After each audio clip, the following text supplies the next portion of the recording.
It was supposed to be a celebration. My father's 60th birthday. A big milestone, one he'd been hinting at since last year, like he was expecting someone to rent out a yacht and get him a Rolex. He didn't get the yacht or the Rolex, but he did get a private room at a fancy steakhouse and a 3-course meal that cost more than my first car. Paid for by yours truly. Not that anyone acknowledged that. The moment I walked in, I knew the tone of the night. It wasn't anything specific, just that tightness in the air, the fake smiles that cracked too quickly, the way no one looked too long in my direction. I wore my best suit, showed up on time, and brought a bottle of scotch I knew my dad liked. He took it, said, "Huh," and handed it to my uncle without even a thank you. That was the vibe. There were 14 of us. My parents, my brother Andrew and his wife, our cousins, a couple of uncles, my Aunt Clara, who I swear hasn't liked me since 1999, and some extra people I barely recognized but who all seemed to think they had a license to comment on my life. We were midway through dinner, steaks bleeding on porcelain plates, champagne glasses sweating, my mom buzzing about how Andrew and Melissa were trying for a second baby, when it happened. The moment that blew a hole through our family dynamic and torched whatever fragile peace we'd maintained up until that point. Everyone was laughing at some dumb story Andrew was telling about that one time in college, when he got drunk and locked himself out of his dorm, a story I've heard approximately 1 billion times, when my dad, who had been oddly quiet all night, set his fork down with a deliberate clink and said, "So, Alex, be honest. What does it feel like to be a 32-year-old failure with no wife, no kids, and nothing to show but a laptop and a lonely apartment?" The laughter didn't stop. It just shifted. Some people laughed harder. Aunt Clara did that wheezy thing she does when she's enjoying someone else's discomfort. My cousin snorted into her wine. Andrew chuckled and gave me that look like, "Hey, he said it, not me." Even my mom didn't say anything. Just dabbed her mouth and looked down like she hadn't heard. And me? I stared at my dad. My heart was pounding so loud I couldn't even hear the clink of cutlery around the table anymore. But I didn't raise my voice. Didn't flinch. Didn't let the heat crawling up my neck show on my face. I just smiled. Lifted my glass, sipped my wine slowly, and placed it down. Then I said, in the calmest voice I've ever used in my life, "What does it feel like knowing that this failure is going to stop paying your bills starting tomorrow?" The silence that followed could have frozen fire. I stood up, placed my napkin on my plate like it was any other Tuesday night, and walked out. No yelling. No dramatic speech. Just calm, deliberate steps toward the door. I didn't look back. But I heard them. The confusion. The stammering. My mother's sharp inhale. Andrew saying, "Wait, what?" like he was the main character in a soap opera. It was the most powerful moment of my life. And it was only the beginning. Because that moment wasn't impulsive. It was planned. The strike of a match I'd been holding between my fingers for years, waiting for the exact moment to light. They thought I was weak. They thought I needed them. They forgot who really held the cards. And now? They were about to learn exactly what it meant to lose their golden goose. Because this failure had receipts. And I was done staying quiet. Growing up, I didn't have a terrible childhood. Just one that constantly reminded me I was not the favorite. My brother Andrew was born with a halo over his head and a pedestal already waiting for him in the living room. He didn't earn his golden status, he was born into it. From the moment he could walk, everything he did was magic. If he drew a crooked sun with purple grass, it got taped to the fridge like it was Monet. I brought home an award-winning essay. My dad said, "Hope it wasn't plagiarized." That was our family dynamic in a nutshell. If Andrew sneezed, my mom made soup. If I got a fever? "You'll walk it off, Alex." He failed a math test once, and my parents hired a private tutor. I got straight A's and was told not to show off. At 13, Andrew got a new gaming console for his birthday. At 14, I got socks, and a passive-aggressive card that said, "It's time you started thinking practically." They loved me. I'm sure they did. But they didn't respect me. It wasn't dramatic abuse. It was worse. It was constant, quiet invalidation. The kind you can't point to in therapy without sounding petty, but it buries itself deep in your wiring. So I stopped expecting things. I learned how to disappear. In high school, I taught myself coding late at night using free YouTube tutorials and a second-hand laptop that overheated every hour. No one noticed. They were too busy clapping for Andrew's mediocre baseball games like he was in the MLB. By 17, I was already building simple websites for local businesses under a fake agency name. By 18, I was accepted into a top-tier engineering program. I showed my dad the acceptance letter. He skimmed it, shrugged, and said, "Don't go wasting money on some degree if you're just going to drop out." Andrew was going to school for sports marketing. He failed 2 semesters. Still got his rent paid, his groceries delivered, his gas tank filled by Dad, just to help him out. Meanwhile, I was delivering DoorDash between classes just to keep the lights on. I never asked them for a penny. Not even once. They never offered. And I convinced myself I didn't need them. At 23, I launched my first real app, a productivity tool that went semi-viral thanks to a lucky tweet from a tech influencer. I turned that into a small business. I hired 3 freelancers, got an accountant, and by 26, I had enough income to pay off my student loans and move into a nice apartment in the city. That's when the calls started. Subtle at first. My mom mentioning how the mortgage has been a bit high lately. My dad sighing about unexpected car repairs. Andrew needing just a little help with a new business venture. It's gonna be huge, bro. I didn't bite at first. Then I got soft. I paid 1 bill. Then another. Then a few more.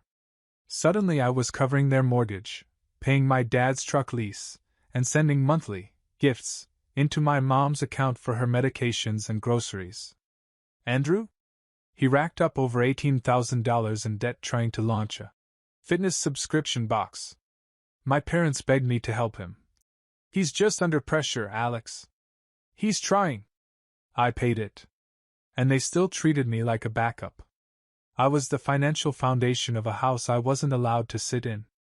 The irony? They told people Andrew was doing well in business, even though I was the one funding his survival. I saw a post once on my mom's Facebook. "Proud of my boys. One a family man, the other a digital wizard." A digital wizard. That's what I was. Not a son. Not a success. Just a utility. But I kept paying.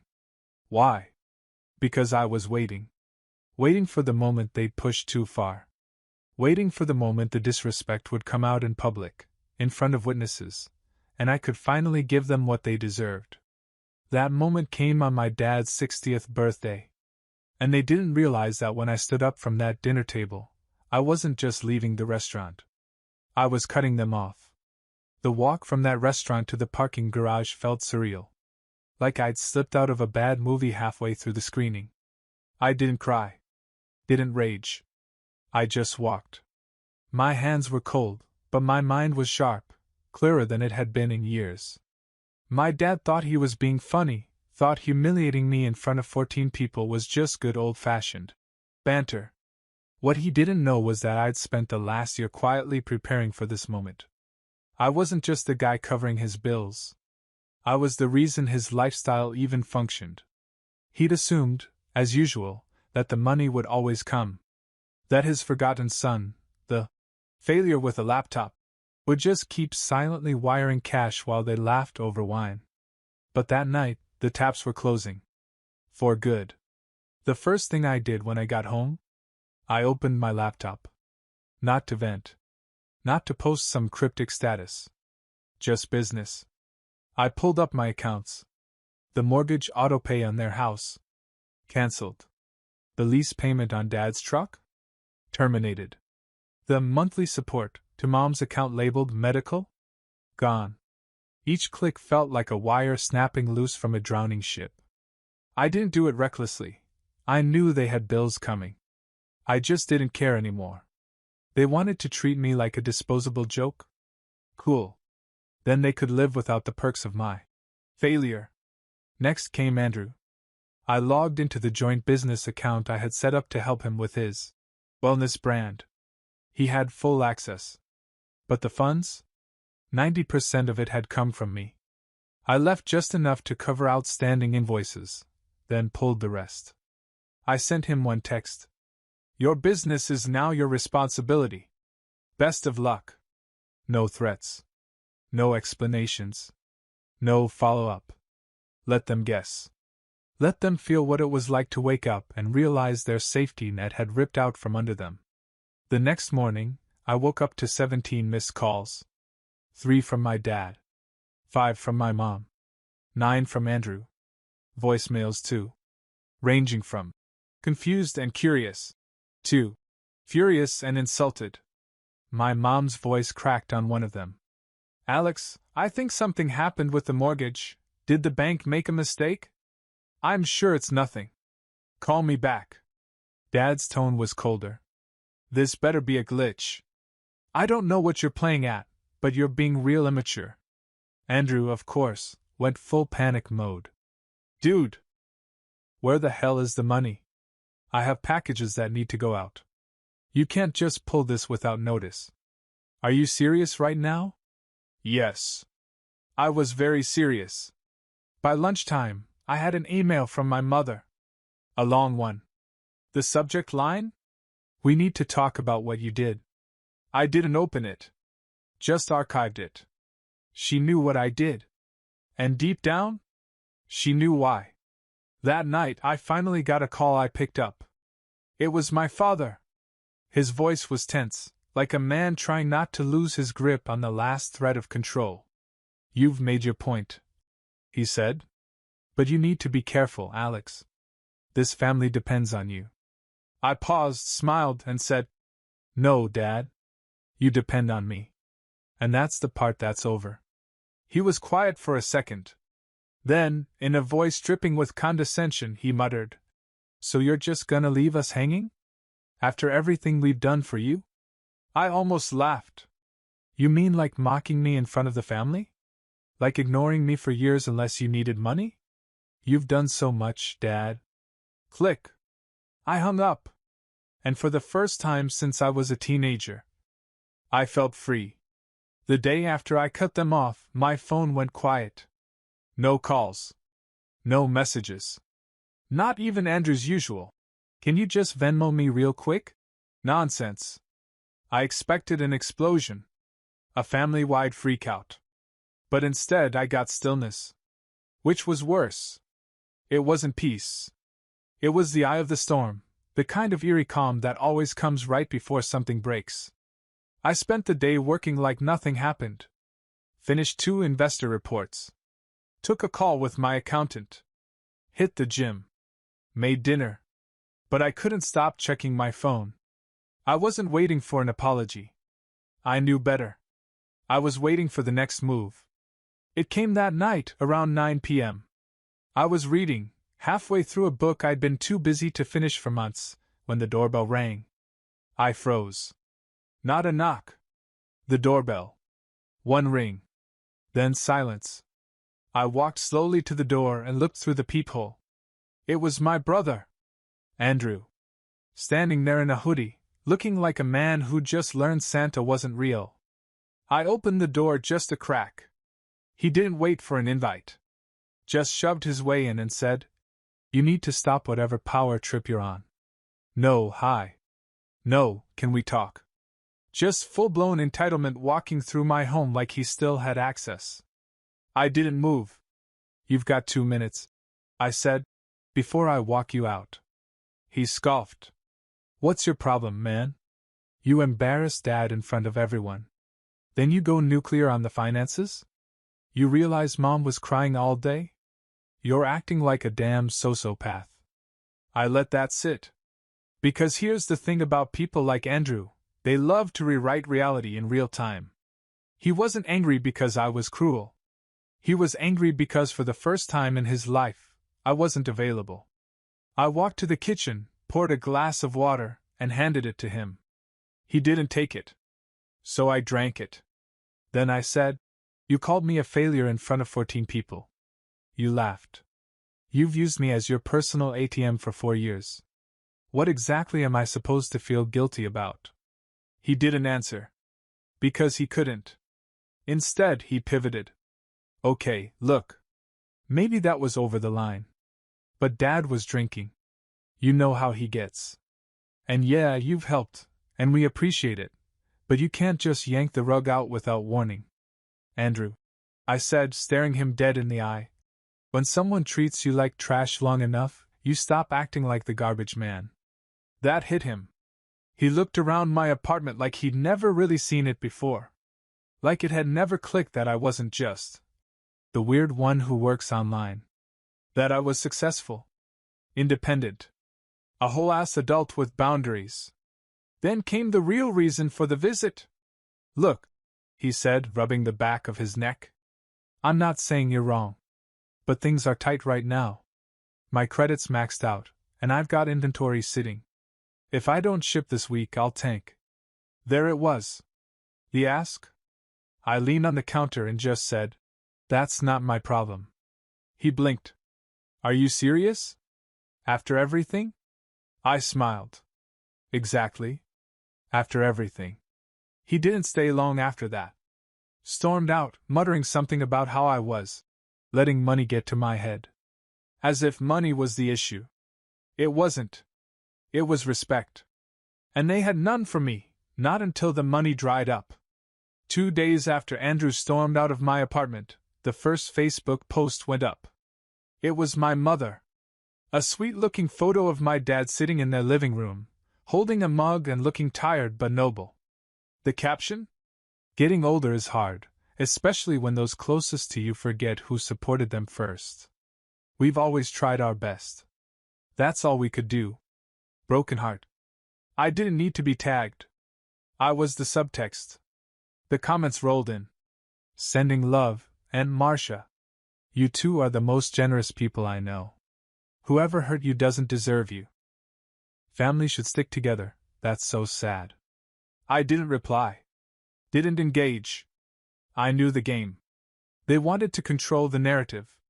To paint me as the cold, ungrateful son who abandoned his family after getting rich and forgetting his roots. But here's the thing, they forgot I was a quiet collector of evidence. Every transaction, every email request, every "Can you just help with one more thing?" I had it all. And while I had no interest in airing it out for the world, I wasn't about to let them rewrite history unchecked. That same evening, I got a call from an old family friend, Mr. Donahue, my dad's former business partner. A kind man. We hadn't spoken in years. "Alex," he said gently, "I don't want to intrude, but your mom reached out. She said something about a falling out. Just wanted to check if you're okay." I was silent for a moment. Then said, "Let me guess. She told you I'm cutting them off out of nowhere, right?" He hesitated. "Something like that." "I'm fine," I said. "But I'm done being used." He sighed. I figured there was more to the story. We talked for 15 minutes. By the end of the call, I could hear it in his voice. The truth had cracked through the narrative. One down. Dozens to go. The next move came from my father. A text this time. No punctuation. All lowercase. A little too casual to be real. "If you want to fix this, we can talk. But if not, you're not the son I thought you were." I didn't respond. But I did open my notes app and add it to the growing archive titled "Receipts for When They Lie Again." Because if this was going to turn public, I wasn't going to fight fire with fire. I was going to fight lies with proof. 3 days after that, I got a call from Melissa, my cousin who'd been at the dinner. "Hey, weird question. Did you actually stop paying their mortgage?" I paused. "Yes." She sighed. "Okay." I figured. "They're telling everyone you did it to hurt them." I didn't laugh. I just said, "No. I did it because they hurt me. Big difference." Then she said something that surprised me. I just wanted to say, "I saw what happened at that dinner." What Dad said? It wasn't okay. And I respect the hell out of you for standing up. A rare moment of clarity from inside the fog. One voice. One small crack in the wall. And for the first time, I felt it. They were losing control. The silence wasn't working. The guilt wasn't working. And now the smear campaign? That wasn't working either. So I knew what was coming next. The ultimatum. It came in the form of a text from my mother. Dinner at our place. Sunday. Family only. Let's talk like adults. I stared at it for a while. No apology. No explanation. Just the usual passive-aggressive summons dressed up like diplomacy. I considered ignoring it. Blocking the number. Staying home and ordering sushi like a sane person. But something told me to go. Not to reconcile. Not to forgive. To finish it. To say out loud, with witnesses, what I'd let slide for years. I RSVP'd with one word. Sure. When I showed up, the dining room looked like it had been lifted out of a Pottery Barn catalog. Candlelight. Matching napkins. Wine already poured. The whole thing was too polished, like they were expecting a camera crew. Everyone was there. Andrew and his wife. Aunt Clara. Uncle Brian. Even a few cousins who hadn't spoken to me since the graduation barbecue where Andrew, accidentally, spilled wine on my laptop. It wasn't a dinner. It was a setup. I walked in, gave a polite nod, and took a seat at the far end of the table. My dad stood, wineglass in hand, and cleared his throat like he was starting a board meeting. We've all had a rough couple of weeks, he began, but we're family. And family doesn't abandon each other. There it was. The performance. My mother chimed in next. We may have made mistakes, we're not perfect. But it's time to put things behind us. What matters is that we move forward together. Andrew leaned in. We're just asking for basic support, man. You've got the resources. Why let ego ruin everything? That's when I realized what this really was. Not an apology. Not a reconciliation. A rebranding. They wanted to drag me back into the role I played for years. The quiet son, the silent bank, the dependable one who didn't cause trouble. But they didn't know I had come prepared. I reached into my bag and pulled out a small folder. No theatrics. No build-up. I opened it and slid out a stack of documents. I brought something for everyone, I said calmly. Bank statements. Transfers. Mortgage payment records. Business transactions. Every dollar I've contributed to this family over the last 6 years. I placed the folder on the center of the table. Dead silence. My dad's hand froze midair. Andrew looked like someone had turned off his oxygen supply. I kept going. I've paid for this family's house, 2 vehicles, Andrew's business debts, your condo maintenance, and Mom's healthcare, while being treated like I'm one step above the family dog. Alex, my mom started, eyes darting to the others. We didn't mean. Don't, I cut in. You meant it. Every passive dig. Every joke about me being single. Every time you dismissed what I do because it didn't come with a suit and tie. I looked straight at my father. You mocked me at dinner in front of the entire family. You humiliated me. You treated my success like a fluke. And when I finally stood up for myself, you acted like you were the victims. No one moved. The only sound in the room was the candle flickering. I stood up, adjusted my jacket, and said, I'm done being your plan B. Done being your invisible lifeline. If you want to live like a family, start acting like one. That starts with respect, not guilt, not manipulation, and definitely not staged interventions. I turned to leave, but then paused at the doorway. Oh, and Andrew? He looked up, pale. If your little startup wants to survive, I suggest you actually learn to run a business. Because I've already spoken to the bank. The joint account is closed. You're on your own now. He didn't say a word. I walked out the front door, leaving the silence behind me. The same silence they always fed me, now returned in full. But this time, It was on my terms. It started with a group text from Andrew, sent 2 days after the dinner.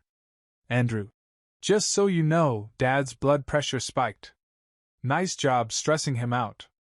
I didn't reply. 10 minutes later, another came in. Andrew: Mom's crying every day. You happy now? And still, I didn't reply. Because I finally understood something. Their suffering wasn't my fault.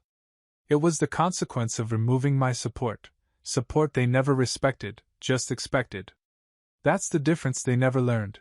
When someone chooses to help you, you treat it as a gift, not a guarantee. I heard through my cousin Melissa that they were struggling. Dad was trying to refinance the house but couldn't get approved. Mom had to switch her healthcare plan, and the co-pays were piling up. Andrew's wellness business, which was really just overpriced water bottles with his initials on them, shut down completely. He posted some vague statement about supply chain issues on Instagram, but I knew the truth.